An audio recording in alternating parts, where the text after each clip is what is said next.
بسم اللہ الرحمن الرحیم۔ کافی سارے لوگ پوچھتے ہیں کہ کیا P S T surplus case جو تھا اس کا فیصلہ آ گیا ہے اور سرپلس کینڈیڈیٹ جیت چکے ہیں کیس۔ تو اس حوالے سے میں کلیئر کرتا چلوں آپ کو کہ یہ جو نوٹیفیکیشن آپ دیکھ رہے ہیں سوشل میڈیا پہ، یہ مینگورا بینچ نے مارچ 2026 میں پی ایس ٹی سرپلس امیدواروں کے خلاف جو فیصلہ دیا تھا یہ اس حوالے سے ہے اور یہ پرانا ہے۔ پھر بعد میں ڈسٹرکٹ مردان کے امیدواروں نے پشاور ہائی کورٹ میں اسے چیلنج کیا تھا، جو کہ کیس چل رہا ہے پشاور ہائی کورٹ میں، اور جس کی نیکسٹ ہیئرنگ جو ہے وہ 10 ستمبر کو ہے۔ فی الحال جو surplus case Peshawar high court میں زیر سماعت ہے،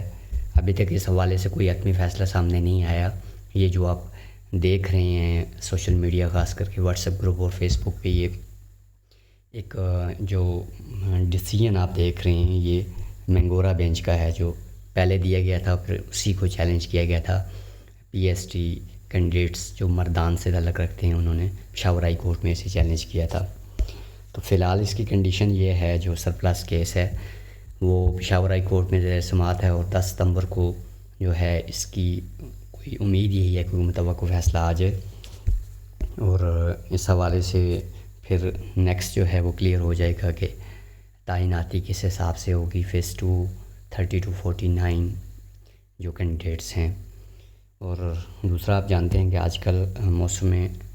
گرما کی تعطیلات کی وجہ سے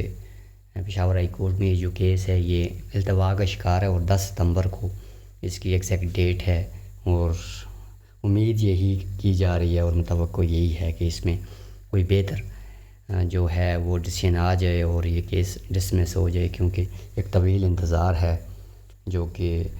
30 to 49 اور سرپلس کینڈیڈیٹس وہ بھی کر رہے ہیں، کیونکہ 30 to 49 جو کینڈیڈیٹس ہیں ان کا بھی ڈائریکٹلی اس جو کیس چل رہا ہے اس کے ساتھ ان کا بھی کنیکشن ہے۔ تو بہت ساری چیزیں جو ہیں وہ 10 ستمبر کو واضح ہو جائیں گی، اور 10 ستمبر کو ہونے والی جو سماعت ہے اس میں عدالت کیس کے حوالے سے اہم پیش رفت یا حتمی فیصلہ بھی سنا سکتی ہے، اور حتمی فیصلہ جو ہوگا وہ عدالت کے فیصلے کے بعد ہی ہوگا، جو کہ پشاور ہائی کورٹ میں ہے۔ تو یہ ایک چھوٹی سی اپڈیٹ تھی جو میں نے آپ کے ساتھ شیئر کی۔ کافی سارے لوگ اس حوالے سے کنفیوز بھی تھے، تو مزید اس طرح کے انفارمیٹیو جو ویڈیوز ہیں اس کے لیے آپ اس چینل کو سبسکرائب کر دیں۔ آپ کا بہت شکریہ۔ اللہ حافظ۔